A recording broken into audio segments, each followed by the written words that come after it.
अऊज़ु बिल्लाहि मिनश्शैतानिर्रजीम। बिस्मिल्लाहिर्रहमानिर्रहीम।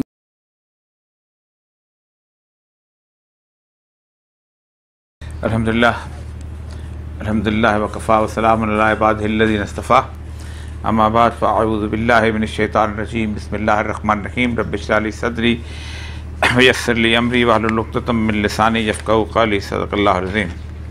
हज़रात गिरामी, हम तो अपनी दुनिया में मगन हैं और बाहर जो कुछ हो रहा है उससे बिल्कुल बेखबर से हैं। हमारे यहाँ लॉन्ग मार्च चल रहे हैं और हुकूमत की तब्दीली के मामलात हैं, लेकिन मेरा एक अंदाज़ा है कि वो जो हम बहुत अरसे से सुनते चले आ रहे थे, एक बहुत बड़ी जंग जिसके दो महाज होंगे, एक ग़ज़वतुल हिंद और दूसरा जो है वो शाम के अंदर जो कि गौता के मकाम पे सैयदना इमाम महदी का लश्कर जहाँ पर होगा वो। तो दोनों जंगें जो हैं, जो अहादीस से मिलता है वो पैरेलल चलेंगी।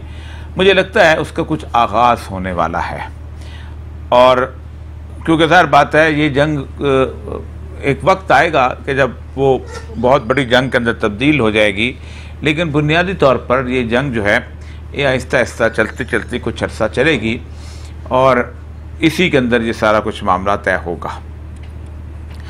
उसकी बुनियादी वजह यह है कि दोनों महाज, एक तो हमारा है जहाँ हम हैं आज रह रहे हैं, दूसरा वो जहाँ मुसलमान रह रहे हैं जहाँ तुर्की है और शाम। ये दोनों यानी मुल्क जो हैं, ये पाकिस्तान का इलाका और तुर्की और शाम का जो इलाका है, ये बेसिकली जिसे कहते हैं ना कि सरहद के इलाके हैं कि जहाँ जंग होनी है।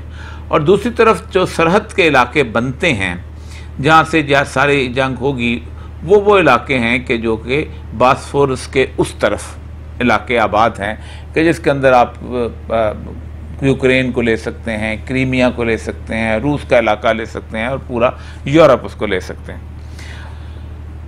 जिस चीज़ों ने और जिन ख़बरों ने और जिन बातों ने मुझे आज इस बारे में ज़रा थोड़ी सी तफसील से गुफ्तगू करने पे मजबूर किया है, वो ये है कि 2 दिन पहले जॉर्ज डब्ल्यू बुश जो हैं ये वहाँ गए हैं, सॉरी जॉर्ज डब्ल्यू बुश कह रहा हूँ, जो बाइडन वहाँ गए हैं जापान, और जापान में उनसे सवाल किया गया है कि अगर ताइवान पे हमला होता है तो आप क्या करेंगे।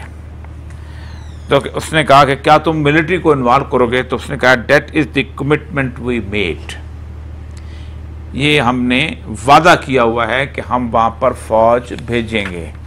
और उसके साथ साथ ही ये बात सिर्फ रिपब्लिकन्स या लिबरल डेमोक्रेट्स तक नहीं रह गई, ये बात जो है ये पूरे के पूरे अमेरिका के अंदर बिल्टअप हो गई है। और बहुत सारे जो सेनेटर्स जो कि रिपब्लिकन से ताल्लुक़ रखते थे, जिनका उनका कोई ताल्लुक़ नहीं, उन्होंने ये किया है कि उन्होंने बाइडन के इस इक़दाम को ख़ास तौर पे सराहा है। और उसके साथ साथ उन्होंने कहा है कि the right thing to say and the right thing to do, कि यही सही बात है करने वाली और यही सही बात वो करना चाह रहा है। चाइना में इस वक्त तो पूरा इलाका जो है, जो कि इस ताइवान के आसपास का इलाका है, कि जहाँ अभी भी अमेरिका के बहरी बेड़े और बहरी जहाज़ जो हैं वो घूमते फिरते हैं और सर्विलेंस करते रहते हैं, क्योंकि वहाँ पर नॉर्थ कोरिया का इलाका है जो चाइना के साथ मिलता है, फिर नीचे जाके फ़िलिपीन का इलाका आ जाता है और वहाँ ऊपर छोटा सा जजीरा है ताइवान का।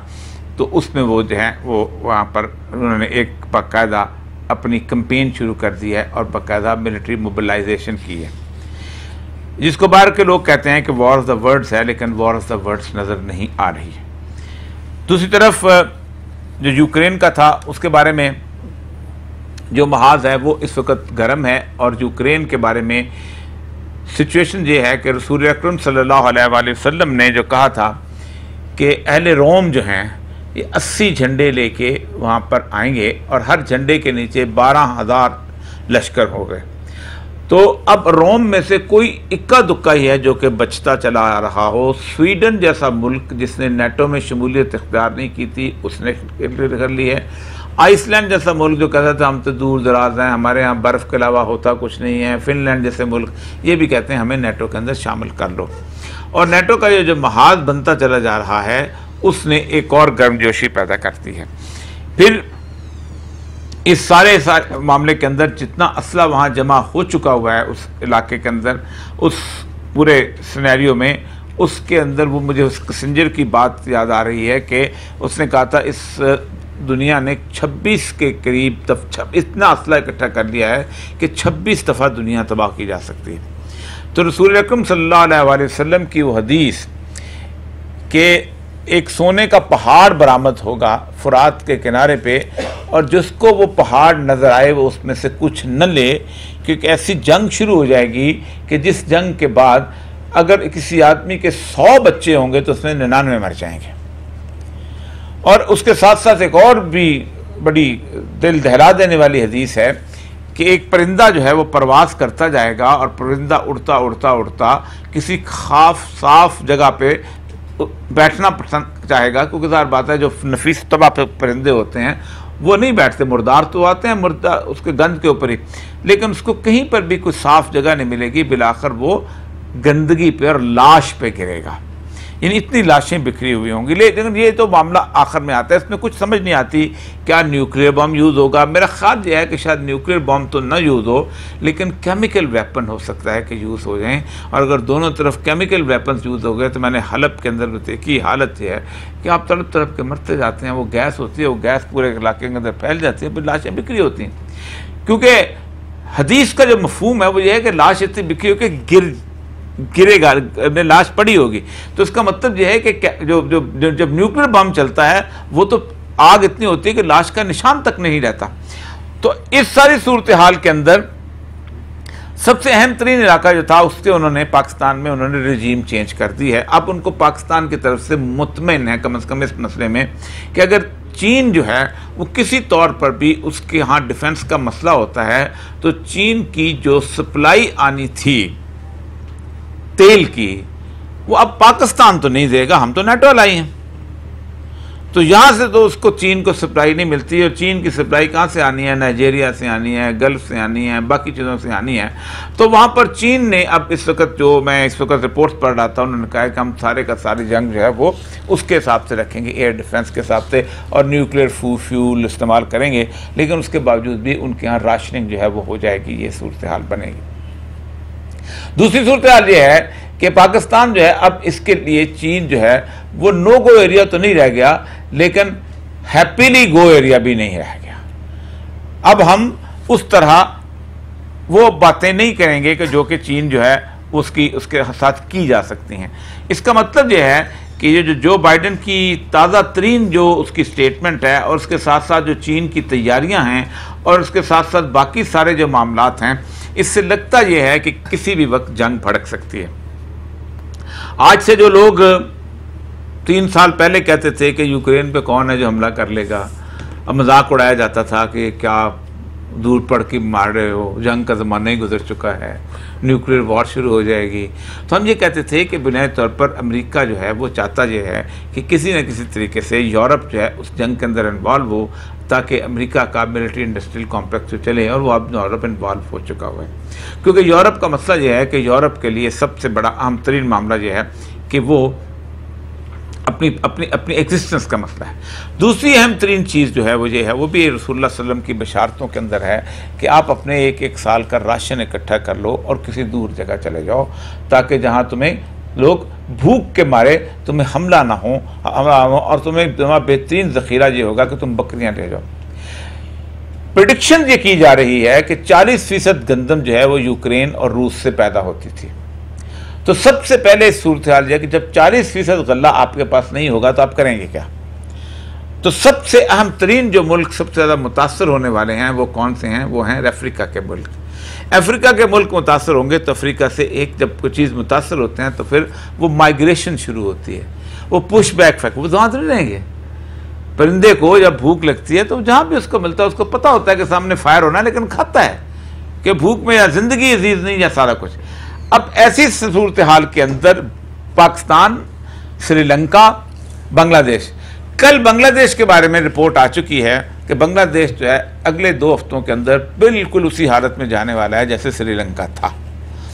क्योंकि बांग्लादेश की इकॉनमी के ऊपर मैं इंशाल्लाह नेक्स्ट टाइम उसके ऊपर बताऊंगा। उस वक्त तक हो सकता है उसके ऊपर आसार सारे ज़ाहिर भी हो चुके हों। इंटरनेशनल प्रेडिक्शन ये हो रही हैं कि बांग्लादेश जो है वो अब एक जिस जगह पर उसने इमारत खड़ी की हुई थी, वो फॉरेक्स रिजर्व जो हैं वो उसको सरवाइव नहीं करवा सकेंगे, क्योंकि बुनियादी तौर पर पूरे का पूरा जो मॉडर्न सिस्टम यही था कि आप लोग ज़रूरियात ज़िंदगी की बजाय कागज़ के नोटों की बोरियां भरें और किसी और के ऊपर तवज्जो करें। जैसे मैं उस दिन भी शायद बताया था कि नाइजीरिया इस वक्त 1/3 जो है वो ऑयल जो है वो इस वक्त दुनिया का प्रोड्यूस करता है, लेकिन IMF और वर्ल्ड बैंक ने इस तरह किया है कि इस वक्त 3 कंपनियां हैं, एक्सॉन, ब्रिटिश पेट्रोलियम और एक और है शेल। इन तीनों ने वो पूरे का पूरा 1/3 ऑफ द वर्ल्ड ऑयल वो खरीद लिया है। अब वो उसमें से निकालती हैं और नाइजीरिया को बेचती हैं। पहले इसको पैसे ले देती हैं कि ये डॉलर की बोरियां ले लो, फिर उसको कहते हैं अब तुमने लेना है, अब तुम। इसी तरह वो सारे का सारा अफ्रीका के अंदर आप आज भी देख लें, जितनी भी बड़ी बड़ी कंपनियां हैं, 40 टाइम्स मोर जो है वो गल्ला पैदा करता है, लेकिन उसको लगाया हुआ कैश क्रॉप्स में कि तुम सोयाबीन ऑयल बीज लो, तुम ये बीज लो। वो जहाज़ आते हैं, जहाज़ उसके अंदर भर के वो ले जाते हैं, और उसके बाद जब वो उनको गंदम की जरूरत पड़ती है, अच्छा तुम्हें 1 बोरी $1 दिए थे वापस कर दो, तुम्हें 1 बोरी ये दिए थे, चावल चाहिए उसको तो नोटों की बोरियाँ वापस ले लेते हैं, अनाज की बोरियाँ उसके तोहफे में दे देते हैं, लेकिन उसके बदले जो कुछ भी उनसे होता था वो ले। तो अब सूरत हाल ये है कि ये रीजन उसको छोड़ दें, फिलहाल इस रीजन में क्या होगा। मैं अब यहाँ पर आके लेके आया हूँ बहुत सारी चीज़ें, जिसलिए ताकि मैं चाहता हूँ कि ये सारी चीज़ें जो है आपको इस 1-1.5 साल के अंदर इन सारी, क्योंकि मैं हो सकता है इस कैमरे के अंदर भी आ जाए। ये नवंबर 2019 4 नवंबर को ये पेंटागन स्ट्रेटजी आई थी, और 4 नवंबर 2019 को पेंटागन स्ट्रेटजी के अंदर उन्होंने ये कहा था कि हम जो हैं अब कंटेनमेंट ऑफ चाइना जो है उसमें करेंगे, और हम 2 जगह से चाइना को ब्लॉक करेंगे। पहला है वो है पाकिस्तान का ये वाला हिस्सा, और रूस का सेकंड चैप्टर जो है इसके अंदर रूस के ऊपर है कि रूस जो है ये बुनियादी तौर पर हमारे लिए एक बहुत बड़ा मसला इसलिए बनेगा कि कल ये चीन की मदद कर सकता है और ये बीच में कूद सकता है, तो इसका रास्ता कैसा रोका जाए। तो उससे पहले ही उन्होंने वहाँ पर रजीम चेंज कर ली थी। देखें, स्ट्रेटजीज बाद में आती हैं, रजीम चेंज पहले आती है। यूक्रेन में सबसे पहले उन्होंने 2014 में ग्रीन रेवोल्यूशन लेके आए थे, वहाँ के पार उनके बंदों को ख़रीदा, उनके लोगों को साथ मिलाया, अदम एतमाद की तहरीक लेके आए, तहरीक लेने के बाद वहाँ पर बहुत बड़ा हंगामा करवाया और करके वो निकल गए। इसके बाद इन्होंने एक ग्रुप बनाया जिसको कहते हैं एक्वास, जिसमें 18 या 19 मुल्क हैं जो उसके अंदर उसमें शामिल हैं। उस मुल्क सबसे बड़ा जो रीजनल ग्रुप, स्वाय पाकिस्तान के तमाम मुल्क उसके अंदर शामिल थे। मैं आपको बता रहा हूँ कि दोनों जगह पे, एक तरफ वो है वहाँ इत्तेहाद हो रहा है हमारे खिलाफ, एक तरफ जहाँ इत्तेहाद है उसमें जापान शामिल है, फिलिपीन शामिल है, वियतनाम शामिल है, लाओस शामिल है, श्रीलंका, सारे मुल्क उसमें शामिल है स्वाय पाकिस्तान के।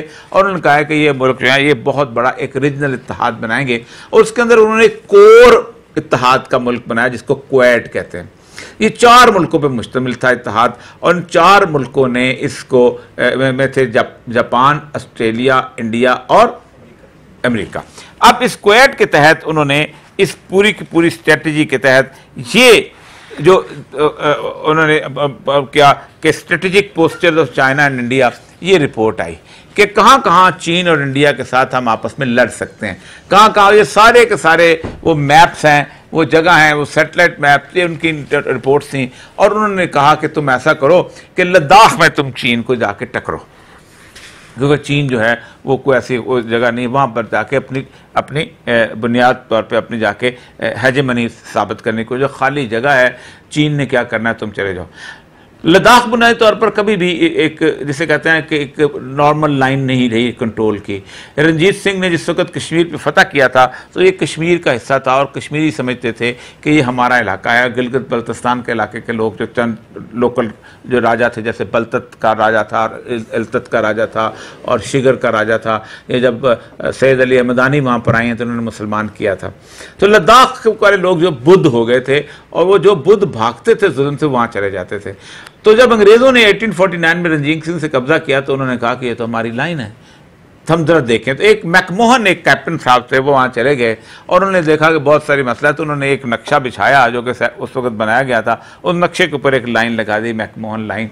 60s के अंदर जो थे उस वक्त तक किसी को नहीं पता, क्योंकि उस वक्त आपको याद होगा कि वहाँ पर उस पूरे इलाके में तकरीबन मौदतुम के आने से पहले एक मुसलमान की हुकूमत थी। ये जो अभी ये एक और वाले हैं, ये सारे वहाँ मुसलमान, चीन से रहता था ये इलाका, फिर मौदतुम ने इसको उसमें शामिल कर लिया था। तो इन्होंने कहा कि तुम उठो। 60s में उन्होंने शुरू करने की कोशिश की तो लड़ाई हो गई, लेकिन वो रुक गए। अमेरिका ने कोशिश की कि ये किसी तौर पर ये है इसको हम अपना लेके आएँ और इसको टेस्ट करें। इंडिया को जब टेस्ट किया गया तो एक इंटरनेशनल कन्वेंशन है, लॉ है कि अगर फायर होगी तो फिर जंग डिक्लेयर होगी, वरना फायर नहीं होगा। तो चीनियों ने पत्थर मार मार के 21 भारतीय सिपाही मार दिए। जैसे हमारे यहाँ होता है ना, पुलिस वाले कहते हैं कि गुजी मार मारो, तो वो गुजी मार मार के उन्होंने, जंग तो भी नहीं। तो उसके ऊपर बहुत शोर मचा कि ये क्या हो गया। तो लेकिन उसके बाद ताशकंद में जाके मॉस्को में वादा हुआ और उन्होंने 1000 स्क्वायर किलोमीटर जो इसको छोड़ दिया। अब उनके लिए इंडिया की उम्मीदें ख़त्म जब हुई हैं, जिस दिन ये ख़त्म हुई है तो पाकिस्तान में रजीम चेंज के बारे में तस्वर किया गया। वरना पाकिस्तान में इमरान खान साहब से बड़ी अच्छी चल रही थी और ठीक था, IMF भी दे रहा था, वो भी दे रहा था, करते ठीक है, काम चलता है। लेकिन उन्होंने कहा नहीं, अब रजीम चेंज करो। और फिर उसके बाद आपको याद होगा कि वो बेसिक बाजवा डॉक्ट्राइन आई है कि पाकिस्तान की जो है वो दिफा ये मईशत के साथ वाबस्ता है। मुझे इकबाल ने कहा है ना कि अपना सबब कुछ और है, तू जिसको खुद समझता है, ज़वाल बंदा मोमन का बेज़री में नहीं। तो उसने उस ज़र के साथ जो उसको वाबस्ता किया। फिर तमाम पाकिस्तान के साफ़ियों को बुलाया गया, उनको कहा गया हम लड़ नहीं सकते, ये नहीं कर सकते, हमको मिल जाएँ, क्या है 370 भी क्या है, ख़त्म हो जाएगा। एक चीज़ है, खित्ते में अमन से रहना चाहिए, कितने साल हम लड़ते रहेंगे, हम नस्लों को हम तोहफे में जंग दे के जाएंगे। तो उसके बाद फिर सारा कुछ सूरत हाल हुआ। इस दौरान ये वो पूरे का पूरा वो मनसूबा है ओरिजिनल जो चाइना का बेल्ट एंड रोड इनिशिएटिव है। मैं इसलिए साथ आज का आपको लेके आया हूँ कि इसको देखें कि हम किस फेज़ में दाखिल हो चुके हैं। तो उस बेल्ट एंड रोड के अंदर ये है कि तमाम दुनिया के साथ चाइना ने मुआहदा कर लिया। तकरीबन 100 के करीब ममालिक की एक कॉन्फ्रेंस भी बुलाई थी, लेकिन 68 के साथ मुआहदे हो चुके हैं। ये 68 पूरी दुनिया में फैले हुए हैं, अफ्रीका में हैं, रूस में भी उनके साथ मुआहदे हैं, यूरोप में हैं, ब्राज़ील तक जैसे लैटिन अमेरिका में हैं। लेकिन इससे कनेक्ट करता है पाकिस्तान की बीजिंग से लेकर गवादर तक की रोड। ये रोड बीच में से निकाल दिया जाए तो ये चीन का सर अलहदा है और पूरा दुनिया का धड़ अलहदा है, किसी और तरफ से वो आ नहीं सकते। तो ये गर्दन में, और अगर आप ना भी आप गर्दन में आप कम से कम काटें तो कम से कम फ्रिंजाइटिस हो जाए या उसको ज़ुकाम हो जाए या हर वक्त गर्दन से खांसी होती रहे तो बंदा तो सारी बात है, सर में तो दर्द रहेगी। ये सूरत हाल तो पाकिस्तान का मामला इस वक्त यही है कि यह सूरत हाल आप देखें कि आप अंदाज़ा करें कि कुछ लोग जो कि बहुत कमाल के लोग थे वो इस मसले में जब बहुत पहले सोचते हैं, वो उन्होंने आज से 2019 में स्ट्रेटजी आई है और 2020 में जिस वक़्त ये मुआहदा हुआ है तालिबान का और अमेरिका का ट्रंप के ज़माने में कि हम बाहर जाएंगे, तो अलकायदा ने अपना हेडक्वार्टर जो है वो इंडिया में शिफ्ट कर दिया था।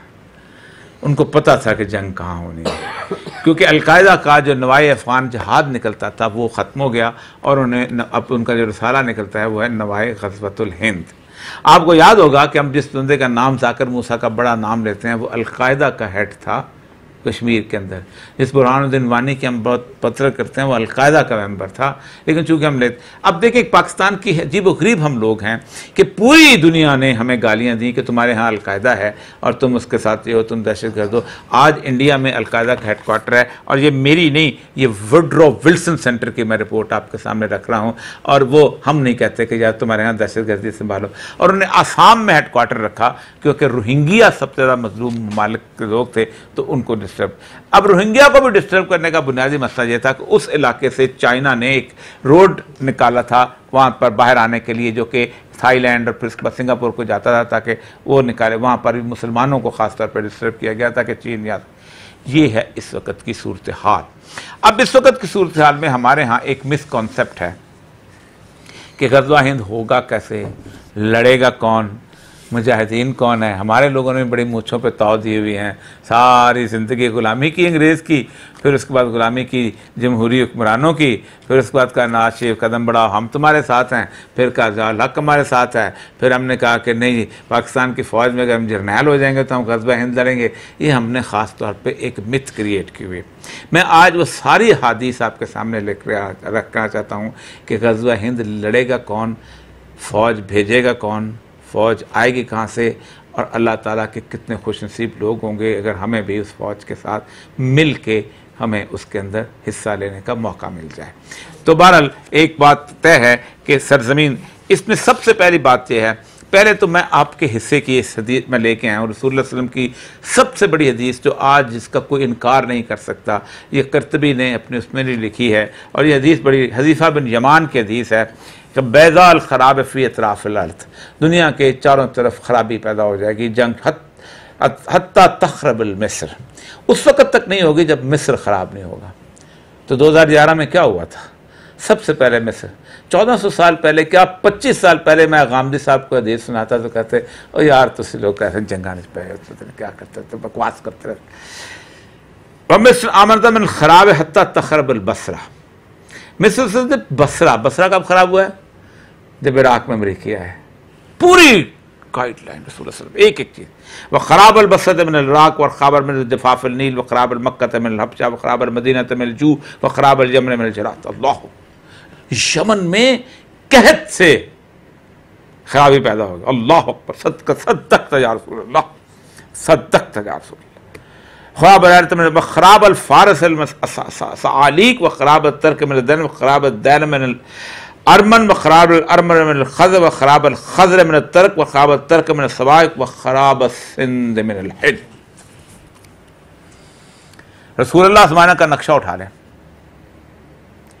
देबल कहां से शुरू होता है? गवादर से, और कहां तक जाता था सिंध?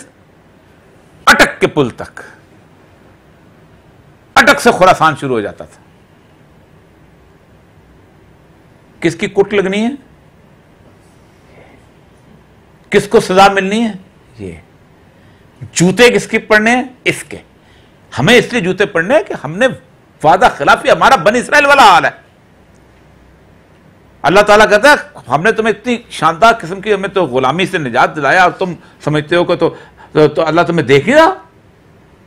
और फिर उसके बाद जो कुछ हुआ आपको पता है, 40 साल तक भटकते रहे हो, किस तरह वो कूनू करतन खासिन वज़रबत तलाए मुतसिल्लत वल मस्कन व बाऊ बखज़ब मिन अल्लाह, सब कुछ हुआ। हमने एक वादा करके ये मुल्क लिया था। आज भी आप देखें, अटक के उस तरफ आपको कहीं ना कहीं इस्लाम जरूर मिल जाएगा।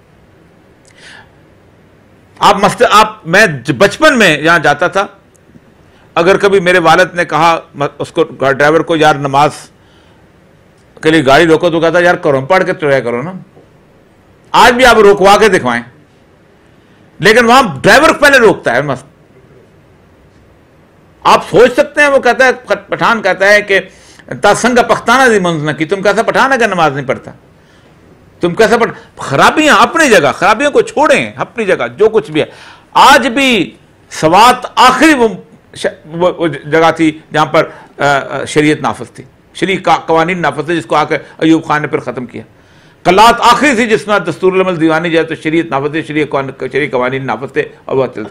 बहरहाल तो ये एक तो ये कि खराब सिंध मिनल हिंद, और अगला कमाल है खराब हिंद मिन सीन, और हिंद को तबाह करेगा चीन।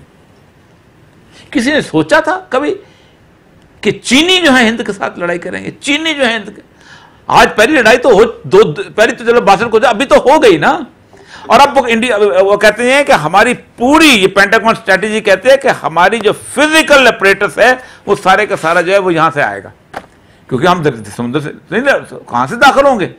बीच में नॉर्थ कोरिया का हमला के बेटा, वो छोटा क्या नाम है उसका, तो अपना वो जो अब आते हैं उन हदीस के बारे में जो रसूल अकरम सल्लल्लाहु अलैहि वसल्लम ने, और मैं किसी तौर पे ममून रसूल अकरम सल्लल्लाहु अलैहि वसल्लम के हदीस के अलावा मैं बात नहीं करता, लेकिन नेमत शाह वली की भी बातें करते हैं, मैं वहाँ भी एक दो अशआर सुनाता हूँ, वो भी अगर आप सुन लें।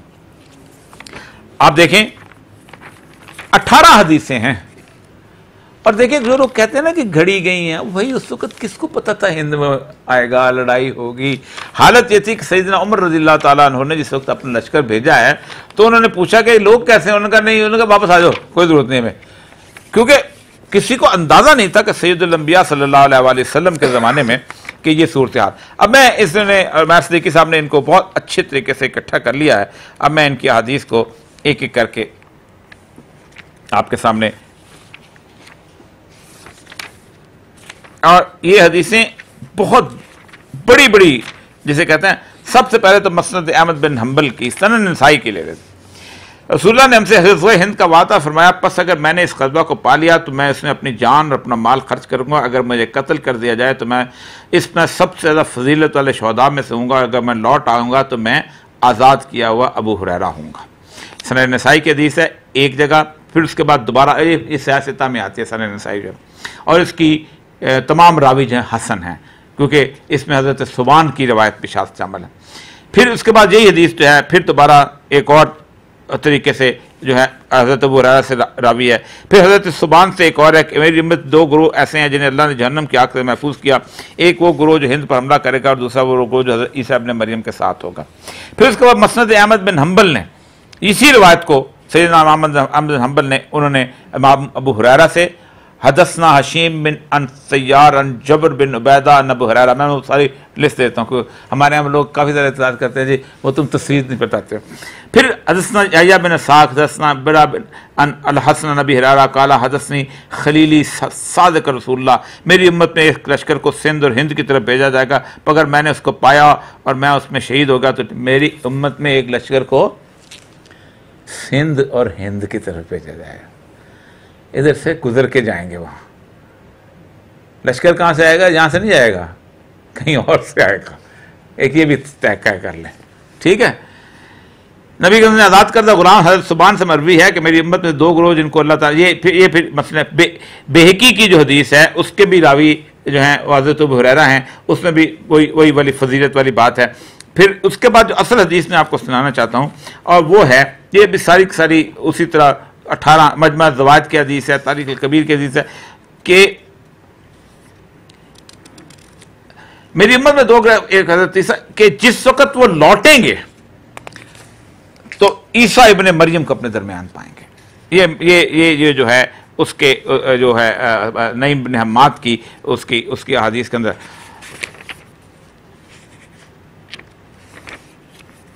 हाँ, अगर मैंने गज़वा इनको पाया तो मैं अपना नया माल अपने आबा अजदाद से मीरास से मिला माल भेज दूंगा, इस जंग में शरीक होऊंगा। पस जब अल्लाह में फतह आता है हम वापस लौटेंगे तो माक से आज़ाद अबू हुरैरा होगा, वो लश्कर शाम आएगा तो उसमें हज़रत ईसा इब्न मरियम को पाएगा। वहाँ मैदी उस तरफ निकल चुके होंगे, हमारा लश्कर और तरफ होगा। मैं ज़रूर इस बात को अर्ज़ करूँगा, उनके करीब हूँ और उनको खबर दूँ कि अल्लाह का रसूल मैंने आपकी सोबत इख्तियार की। का रसूलुल्लाह मुस्कुरा दिया, फरमाया बहुत दूर है, बहुत दूर है। फिर उसके बाद आगे जो है कि बैतुल मक़दस से एक लश्कर रवाना किया जाएगा और वो लश्कर जो है वो ग़ज़वा हिंद में हिस्सा रहेगा। तो इसका मतलब ये है कि सबसे पहले वो जो बेसिक जंग है वो वहाँ शुरू होनी है। हमारी कुटा हो चुकी होगी, ये वाला मसला हो चुका होगा।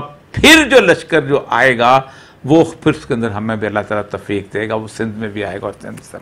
ये एक, अब मैं उसके थोड़ा सा नेमत शाह वली का भी अगर आप मैं जिक्र कर देता हूँ, अगरचे के लोग कहते हैं कि जी वो ठीक है कि नहीं और फुना है कि नहीं, काफ़ी सारी इसके ऊपर, लेकिन बहरहाल मैं उसकी चंद एक मुझे खुद भी याद हैं इस मामले के अंदर कि जो उन्होंने नेमत शाह वली ने इसके अंदर जिक्र किया है। तो इसमें एक चीज़ का मैं और जिक्र करना चाहता हूँ, उसके बाद आप फिर सवाल जवाब कर लीजिएगा।